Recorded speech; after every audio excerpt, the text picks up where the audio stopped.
അതെ, ആ സ്ത്രീ പറയുകയാണ്, അള്ളാഹുവാണേ, മുത്ത് നബിയാണേ, നിങ്ങൾ ഈ വീട്ടിലെ കഥയറിഞ്ഞോ?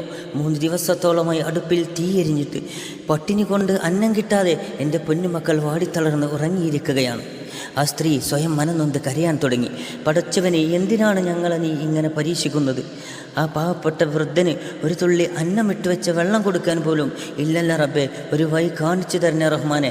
ഇത് കേട്ടതും ആ വഴിപോക്കൻ പറയുകയാണ്, പൊള്ളു പറയല്ലേ, പൊള്ളു പറയല്ലേ, പൊന്നു സഹോദരിയേ, എൻ്റെ പൊന്നു സഹോദരിയേ, ചോറും കറിയും മാരിപ്പക്കാലത്തിൽ അവിടെ ഇരിപ്പുണ്ടല്ലോ, അവിടെ ഇരിപ്പുണ്ടല്ലോ.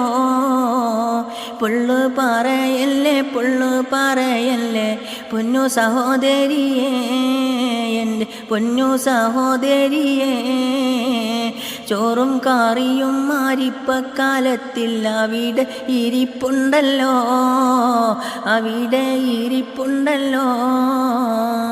അടുക്കളയിൽ ചെന്ന് ഒന്ന് നീ നോക്കണം പൊന്നു സഹോദരിയേ, പൊന്നു സഹോദരിയേ.